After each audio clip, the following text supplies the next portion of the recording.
Tensions between Israel and Gaza, and more reaction after the U.S. president says Israel can extend sovereignty over the Golan Heights. Hello, I'm Anand Naidu, and this is The Heat.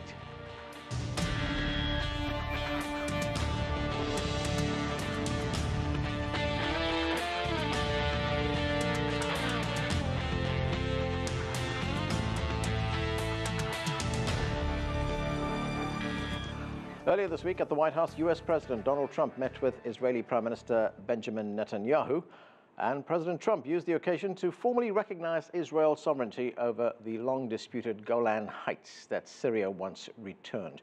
We will talk about that later in the show, but we begin with new tensions between Israel and Gaza. Joining me to discuss this is Dan Arbell, the longtime Israeli diplomat, is now scholar in residence at the Center for Israeli Studies at American University here in Washington, D.C. Also with us in the studio is Omar Baddar. He is Deputy Director with the Arab American Institute. Welcome to both of you to the show. Dan, let me start with you. The latest news we're getting is that Egyptian officials are now in Gaza talking to leaders of Hamas and other Palestinian groups. Tensions have been rising. Can a war be averted? Absolutely. I think that the Egyptian role is very, very important. And as we approach Friday, which is the first anniversary of the beginning of the March of Return organized in Gaza in 2018, and also on Saturday, it's another important date for Palestinians, it's Land Day. Tensions are rising, and this week we saw an escalation, but I don't think that any of the parties really wants a serious flare-up, a serious confrontation. Israel because of elections, Hamas has its own considerations. So I think that the Egyptian role is critical here, and perhaps it can be avoided. But missteps or miscalculations can lead to a slippery slope and can lead to a full-blown escalation if it's not properly dealt with. Omar, what are your feeling on this? I mean, what are you hearing from what's going on inside Gaza? Generally speaking, I concur with that assessment. I think both Hamas and the Netanyahu government have an interest in appearing tough at the moment, but they also don't want a full-blown war for many reasons. I think in the case of Israel, frankly, bombing Gaza politically plays well in their favor, generally speaking. I think the political discourse within Israel has shifted enough to the right to where, that ends up being something that plays in the favor of people running. But it looks like Hamas has acquired bigger missiles, from what I can tell, that they're actually capable of delivering real damage in a way that they had not in the past. And I think so now there would be it would enter the calculus that there could be significant casualties on the Israeli side as well if there was an escalation, and that might not then play politically well. But ultimately, I think, sure, the Egyptians are likely going to be able to get a ceasefire, but that ceasefire only brings us back to an unsustainable status quo, which is a status quo where Gaza is under siege, where the people who are living there are living in squalid conditions, water is undrinkable, unemployment is through the roof, and that is only going to be a recipe for eventually leading to another flare-up and another escalation. And what we actually need is a way to resolve this crisis entirely, to end the siege that is imposed on Gaza, and to get a more permanent stability going. All right, Omar, that's totally understandable, but even though Hamas may have longer-range weapons, relatively speaking, better weapons, why would it want to provoke the Israelis? Oh, it most certainly would not. It's very difficult to put your finger exactly on sort of the tit-for-tat that's happening in this specific escalation. And I think that what they're attempting is some form of deterrence. I don't think they're trying to provoke an all-out war for sure. But at the end of the day, they see themselves in contrast with the Palestinian Authority, which is simply, a lot more subservient towards Israeli will. And so they try to present their own narrative as some kind of, as a resistance, as being more defiant towards Israel. And I think that this is where I see some of the escalation.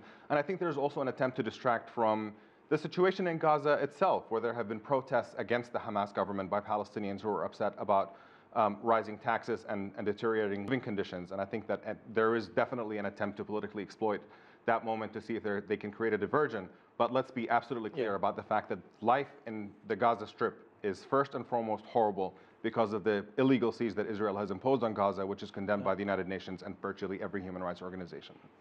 Dan, politically, what does this mean in Israel? There is, of course, an election coming up. And what about public opinion in Israel? Which way does that fall? It's a very good question, because since 2014, the war of 2014, there was a period of several years of quiet, but in the last year, we see this tit for tat, or we had 11 rounds of exchanges of fire between Israel and Hamas, and the citizens of southern Israel are wary, are tired, are concerned as their fields are burned, as their homes are being targeted.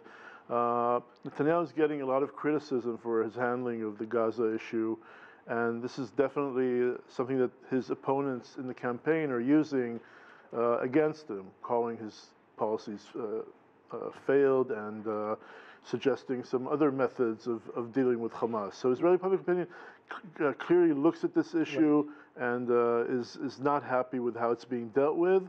And Netanyahu, on the other hand, is trying to show that he's Mr. Security and he can do this. And if he can't do it, no one else can. What is the criticism that you referred to, Dan? Because Benny Gantz, who's running against Netanyahu in the upcoming elections, is actually calling for tougher action. Right. So the criticism is that the criticism comes from several sides. Benny Gantz suggests a tougher hand and suggests the resumption of Israeli targeted killings, meaning targeting the leaders of Hamas. On the left, people are saying that there is no military solution for Gaza, and you need a comprehensive approach, which includes both military, political, and economic means to resolve the Gaza crisis, which Omar described very well. So that's kind of, he's getting criticized both from left and from right. Omar, as Dan points out, there is no military solution to this. There is a political solution. But how does one overcome the domestic divisions among the Palestinians? It's difficult to try to imagine actually what could resolve them in the short term.